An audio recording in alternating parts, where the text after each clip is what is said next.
እኖራለሁ ተደላድዬ ለምን ስር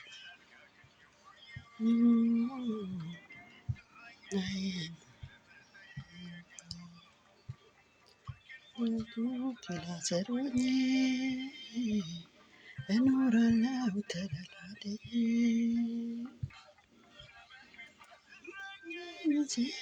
ለምን ሲባል ለምን ሲባል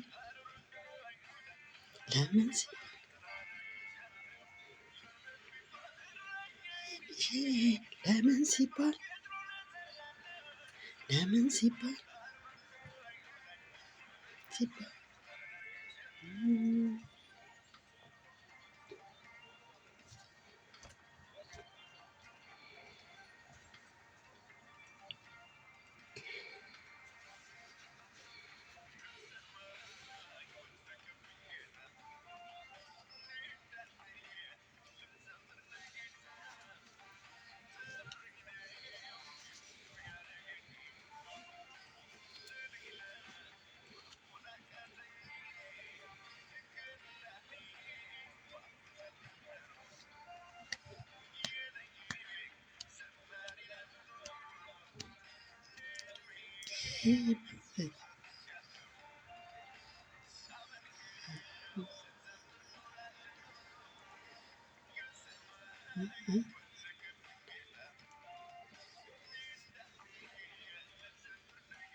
አባብዬ አባብዬ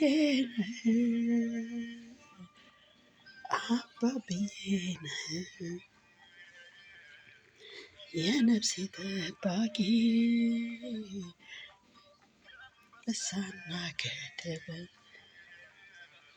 ከአውሬ ተናጣቂ ሃሌሉያ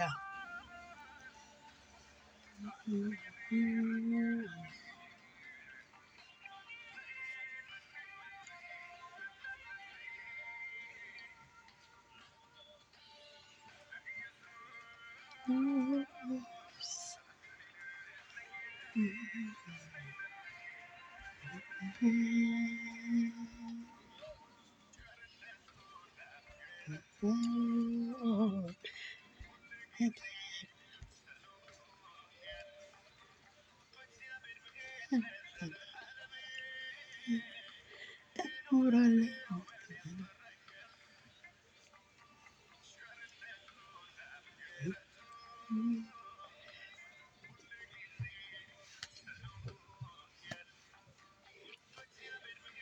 እኖራለሁ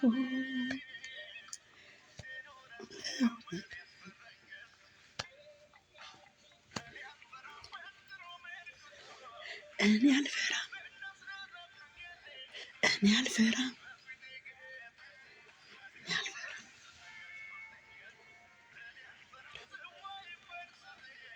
እኔ አልፈራም እኔ አልፈራም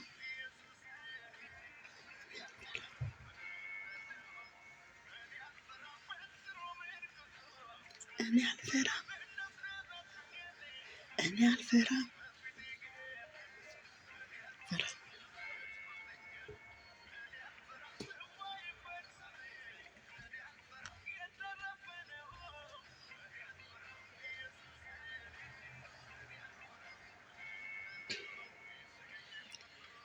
ይመጣል ሁሉንም ነገሬን ያደርጋል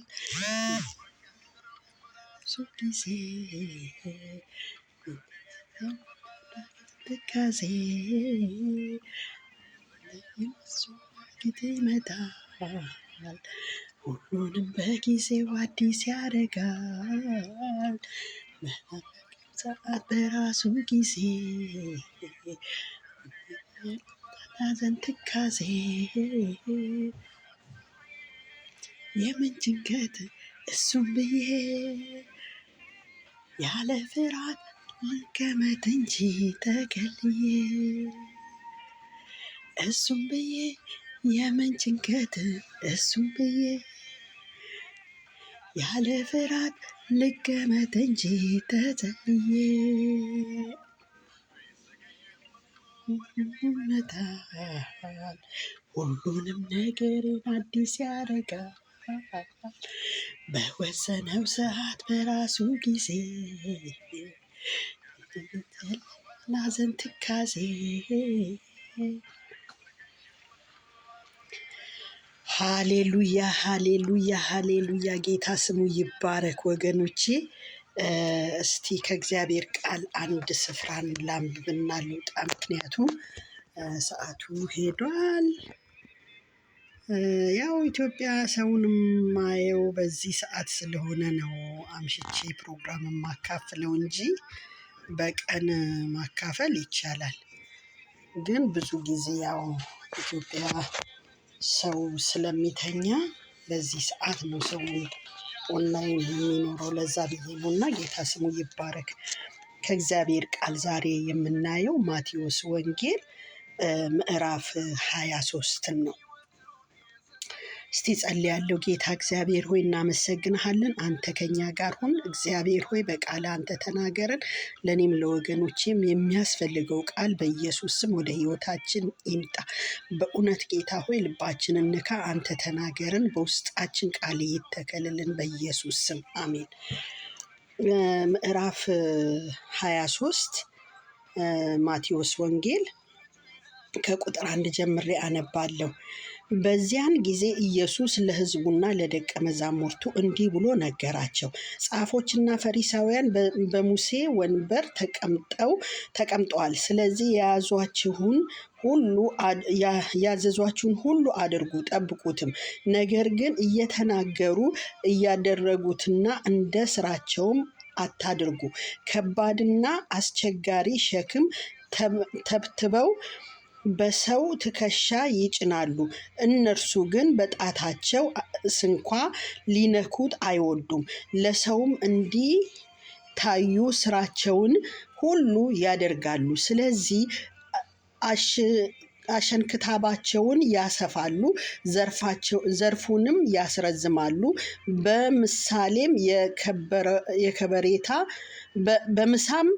በምሳም የከበሬታ ስፍራ፣ በምኩራብም የከበሬታ ወንበር፣ በገበያም ሰላምታና መምህር ሆይ ተብለው እንዲጠሩ ይወዳሉ።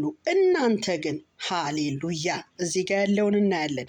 እናንተ ግን መምህር ተብላችሁ አትጠሩ፣ መምህራችሁ አንድ ስለሆነ እናንተም ሁላችሁ ወንድማማች ናችሁ።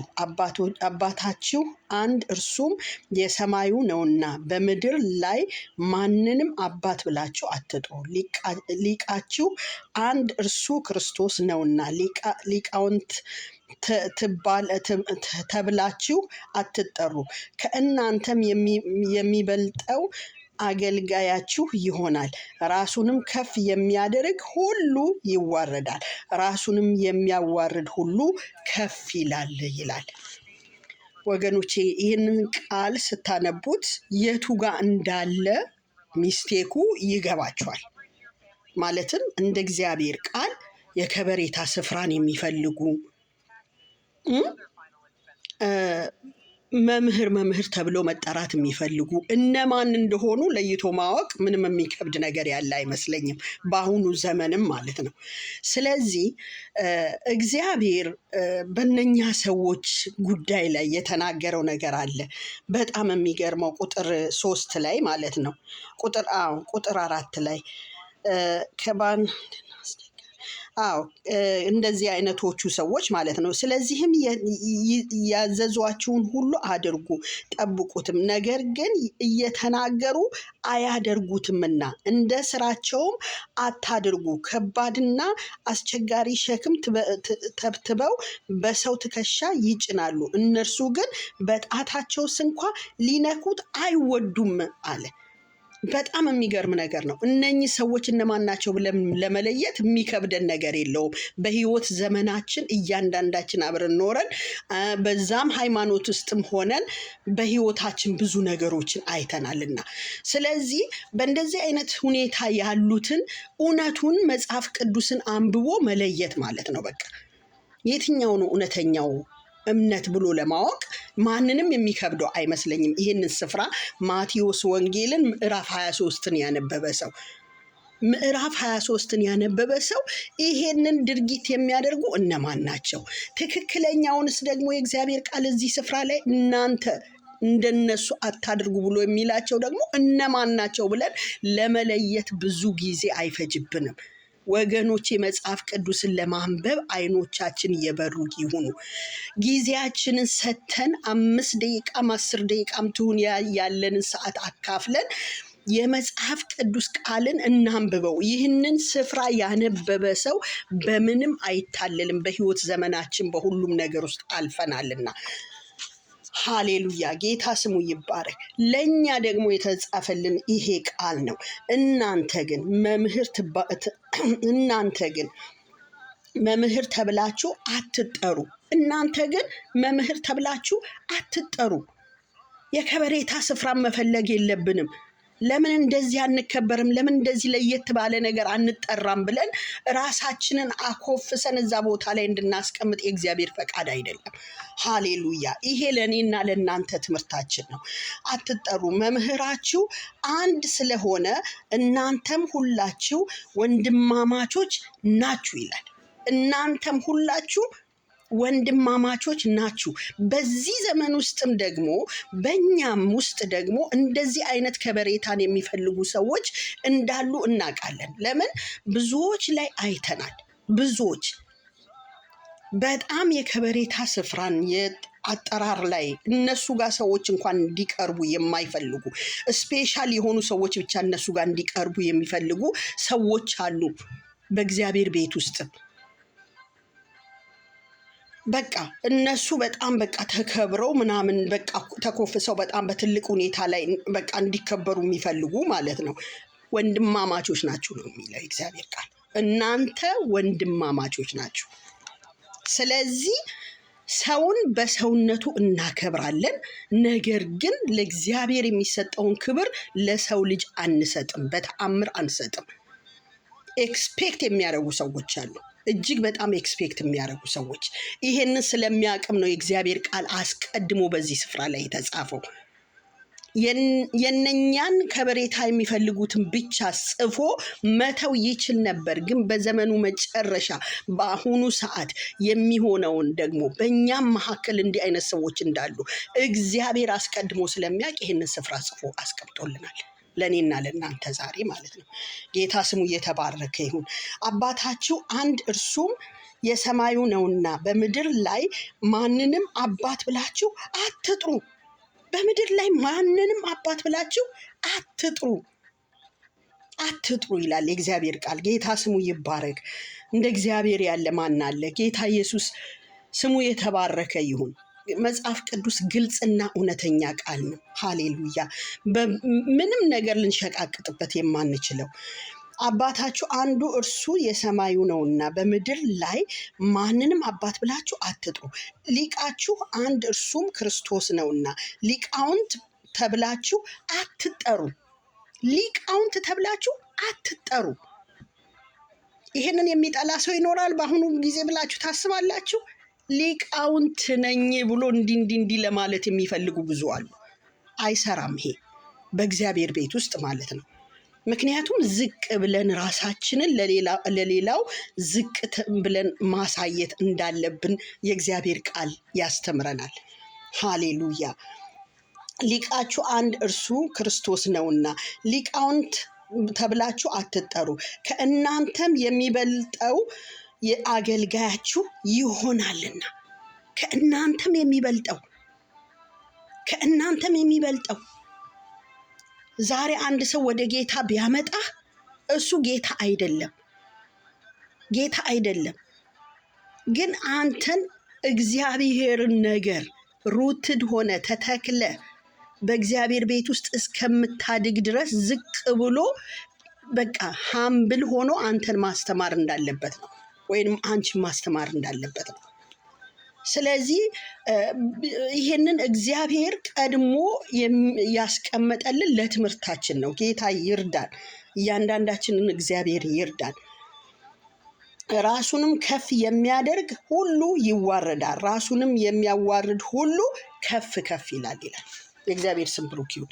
ራሱን የሚያዋርድ ሁሉ በእግዚአብሔር ፊት ከፍ ይላል፣ ራሱን ከፍ የሚያደርግ ደግሞ ይዋረዳል። ጌታ ከዛ ይጠብቀን ወገኖቼ። እግዚአብሔር ይርዳን እንዴት ሆነን በእግዚአብሔር ቤት ውስጥ መመላለስ እንደምንችል እና እግዚአብሔር ደግሞ ታላቅ አምላክ ነው ወገኖቼ። ያስተምረናል። ወደድንም ጠላንም ተምረን እኮ እዛ ደረጃ መድረሳችን አይቀርም ጌታን እስካመለክን ድረስ። ምክንያቱም በጣም ብዙ የሚያውቁ ሰዎች፣ ብዙ የእግዚአብሔር ነገር የገባቸው ሰዎች፣ ብዙ በእግዚአብሔር ነገር ውስጥ በመንፈስ ያሉ ሰዎች ብዙ ጊዜ አይታችሁ ከሆነ በጣም በጣም ሃምብል የሆኑ ለብዙዎች ራሳቸውን ዝቅ አድርገው የሚያገለግሉ አገልጋዮች ናቸው። ስለዚህ ጌታ ከነሱ ውስጥ አንዱን ያድርገን። ጌታ ስሙ ይባረክ። ጸልዬ እወጣለሁ። ጌታ እግዚአብሔር ሆይ እናመሰግንሃለን። በቃልህ ውስጥ አግኘን ጌታ ሆይ። ነፍሳችን ጌታ ሆይ ከቃልህ ጌታ ሆይ ተመግባ እግዚአብሔር ሆይ እንደ ቃልህ መኖር እንድትችል በጌታ በኢየሱስ ስም እኔና ወገኖቼን አንተ እርዳን። ጸጋህ ይብዛልን፣ ምሕረት ይብዛልን።